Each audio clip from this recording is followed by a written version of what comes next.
Today we're going to take a relatively simple guitar part, and I'm going to show you all the ways that we can make it way more interesting using drums. Not only more interesting, but how quickly we can come up with different drum options. Here's a guitar riff we're going to be using.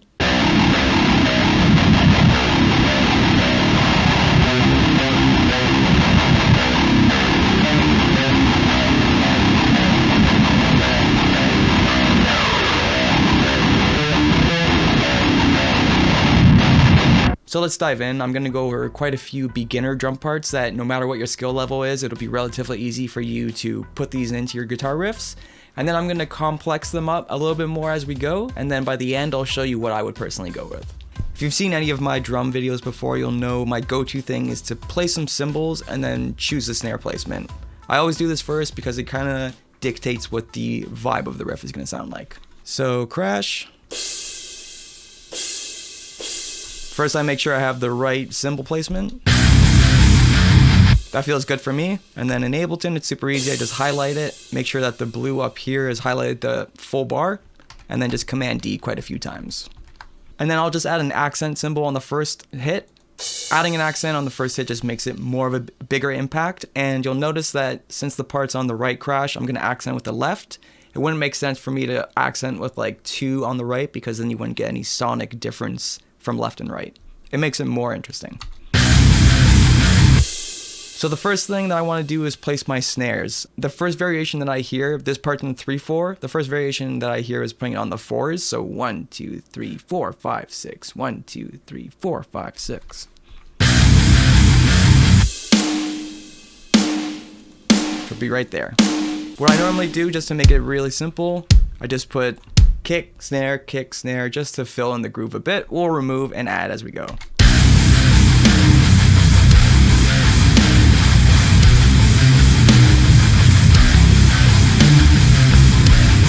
So now let's fill in the riff a little bit more. We're going to synchronize the kicks and the snares with the guitar. So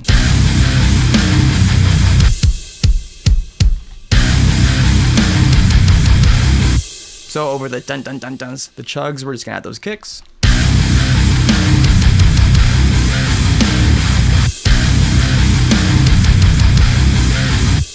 And then we can kind of accent, you know how the guitar is going dan dan dan dan dan dan. So let's add some kicks on those.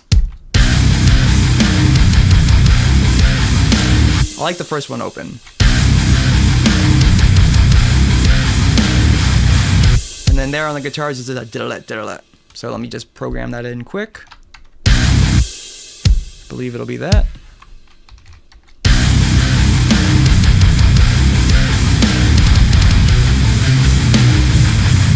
And same thing, just fill it in. And then here we can experiment. So let's try filling it in actually.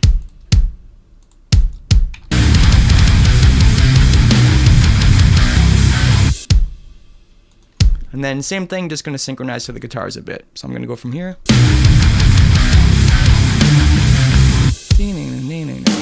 So on the end there, I want to add some sort of little fill. And it could either be that simple or we can introduce some toms. So an easy way could be literally this simple. What I would do is kind of add a quicker one right there. Da da da da instead of da da da da da da. This feels too repetitive. These on the floor. That feels a lot better. And then it's basically the same part except. So maybe on that pick scrape, I'm just gonna continue the fill feel. Sometimes it's as easy as just filling in the groove and then just moving things around, either randomly or with a purpose.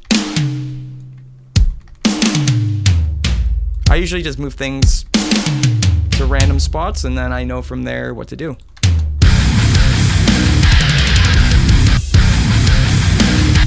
But over here, I want to continue the fill. Just that's my personal style.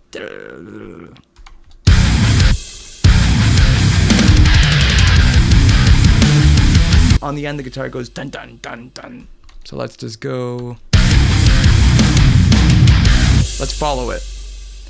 I'm gonna do like snare tom, tom, tom, da dun dun dun. Because I want it to feel heavy.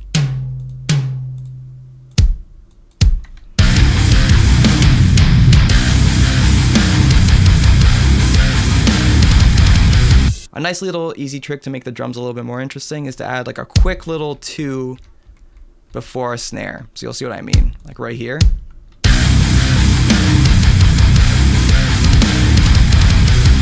To me, it always just adds an extra oomph to the part, and it doesn't have to follow the guitars exactly. Not all the time are you going to be completely synchronizing the guitars and drums. It's cool to let them do their own thing at times to time.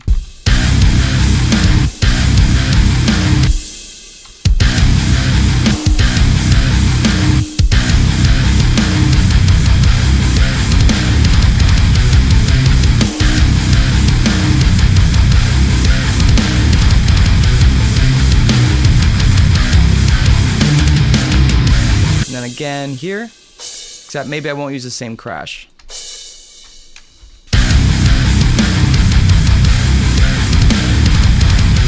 Crash there again. Just adding accents now to make things more interesting. And I'm basically finding what I, as the guitar player, think are the interesting and the most important hits. So maybe right there, since we're changing the sort of feel a little bit from going to chugs, it might be a good idea to accent that.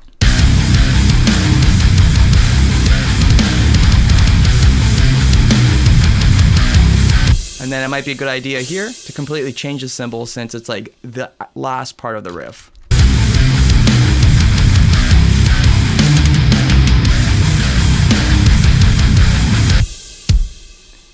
And then I just want to fill in the groove a little bit more. So I'm not going to hit every guitar hit. By leaving this hit right here and this hit here, we just get more of a feel to the riff as opposed to following the guitars exactly.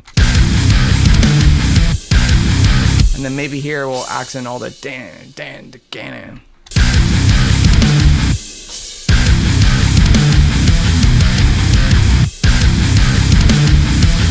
Same thing, change the cymbal. And then here we might actually be able to remove these crashes, and let's see what it does.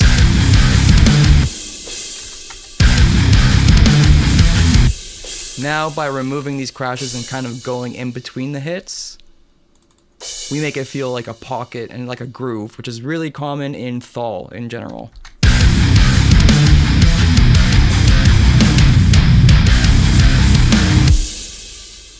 That's cool to me. So this is what we have after all the changes and interests.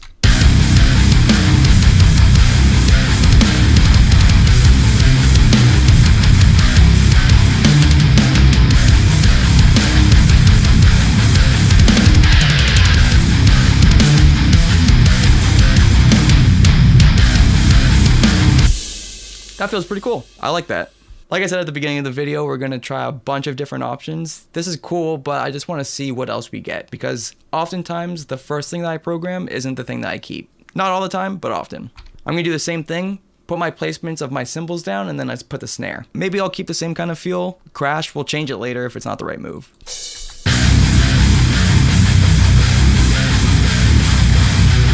I'm going to keep the cymbals basically the exact same, just to show that by changing the snare placement, we get a completely different feel. So let's make it a two-step. Same thing, I'm just going to put a few very easy kicks. I'm going to try to match the guitar part as much as I can on this.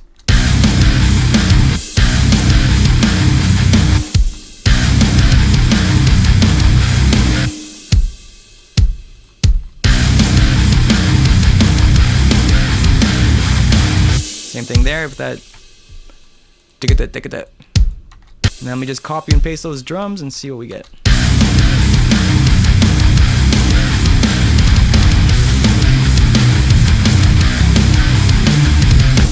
Just gonna fill it in a little bit more.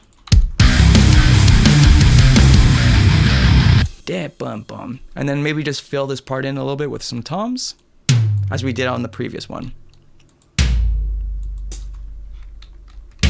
I find just by adding little fills here and there throughout your riff, it'll make it a lot more interesting, and it's a little bit difficult when you're a guitar player at first to just come up with drum fills. Just try to actively start adding more toms into your riffs, and you'll find what you like and what you don't.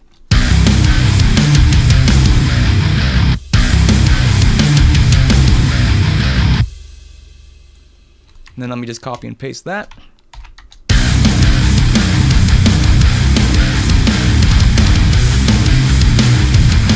I feel like if we're going this two-step route, I would probably add more accent crashes. So like on basically every other bar. Let's try putting on the hi-hat just to see how that feels.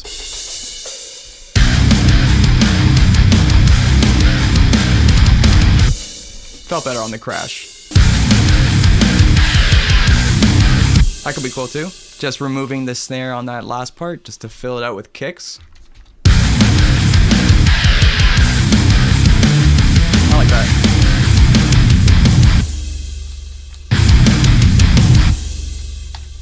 That kind of goes cool, that drum fill, but it's a little weird.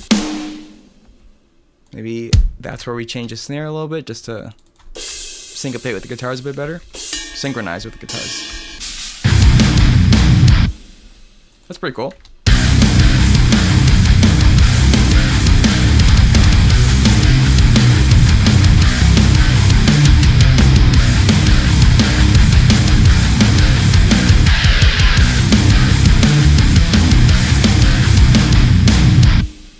I like that feel in general, but one quick thing that we can do to make this more metal and menacing, let's just add double kicks throughout the entire thing. Let's just go for it. And then what I'm going to do is just keep the part after the exact same as before. That way we get that nuanced difference between the double kicks constant to more of a pocketed feel.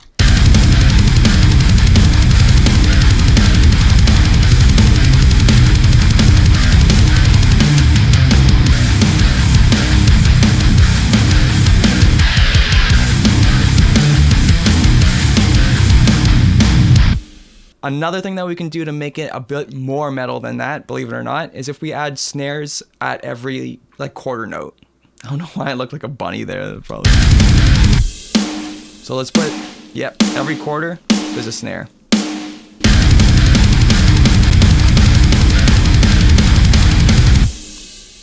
And then maybe on this one, we'll like kind of do like a quick blast. And then on the second half, I'm going to keep the same feel as before, except I'm going to as well add the snares on every quarter note.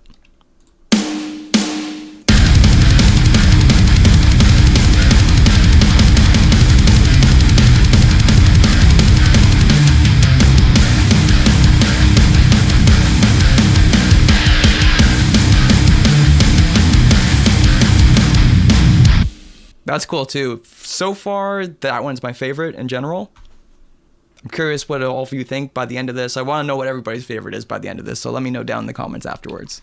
Another thing that we can do with our cymbals is half-time them. So instead of on every quarter note, we're going to make them on every bar. It's a little bit different since we're in 3/4 for this specific case, but you'll get the idea.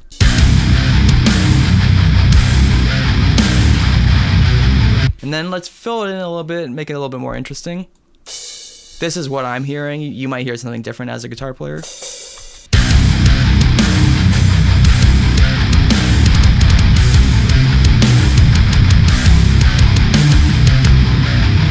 That's okay, but it feels a little bit too bland for me and a little bit too open. So a few things that we can do is fill it in with cymbals. On that diddle-it, I'm going to try doing 2 different cymbal chokes.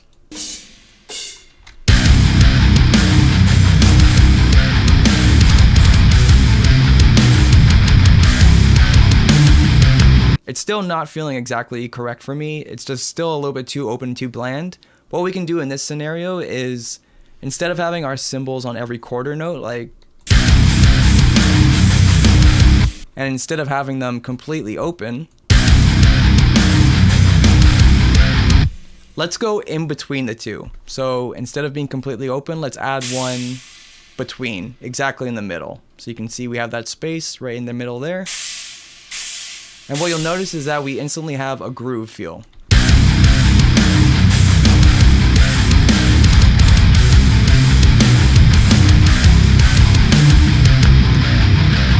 That feels pretty good to me, but I feel like there's one thing we haven't tried yet, and this is the one that might be over the top, but this is usually what I go for. And as a guitar player and drummer as well, I usually try to make both of the instruments really work off one another.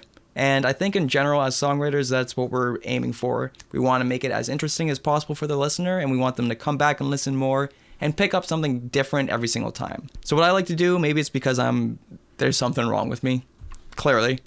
I'm going to just copy all that, and let's come up with like a techie kind of feel. So for this one, since the riff is I'm gonna kind of synchronize it with the kick and snare, but not with a typical kind of snare placement. I'm gonna make it so that every time it's the high note, there's a snare, and then everything else will be the kick. But then on this one, we're gonna switch it up. I'm gonna make it a flam. Snare, snare, snare, snare, snare, snare, snare, snare, snare, snare. Now let's fill it in with cymbals. And what I like to do with this kind of riff is to change the cymbal up quite a bit. So on every other snare, we're gonna change the side that the cymbal's on. And since I'm having it on the flam, there would be no cymbal over a flam, since it's like not impossible, but not often you're gonna hear a cymbal over two snares hit at the same time. Let me just copy that over. And then I wanna keep it basically the same, except fill in that digga-dat on the second half right there.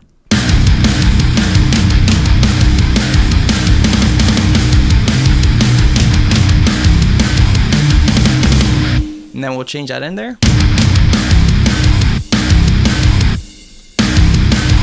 And then maybe I'll just fill in the cymbal.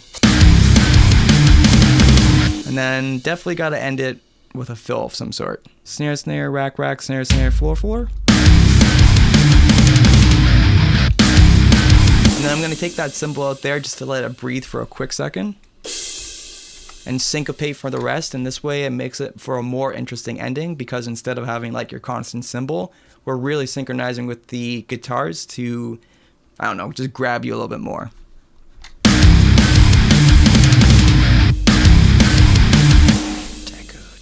And maybe instead of having the cymbal on the snare, we'll have the cymbal, why do I keep saying cymbal? The cymbal on the kick. That's what I would probably do behind a kit.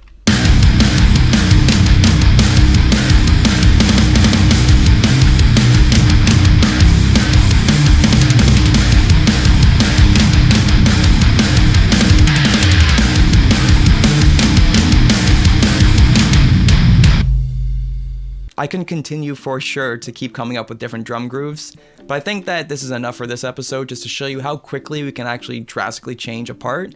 I'm right now at 43 minutes of recording this video. If I wasn't explaining things and if I didn't make a few mistakes, then I would have done this way quicker. Realistically, in about 10 minutes, at this point in my career at least, I can quickly come up with drums that I think will be the right move. I'll know right away if the snare placement and if the, cymbals feel right. And again, we can always go through and just change from a different cymbal, say a crash to a hi-hat or something like that, or a crash to a tom. I haven't even done that yet. Let's try that just to show you.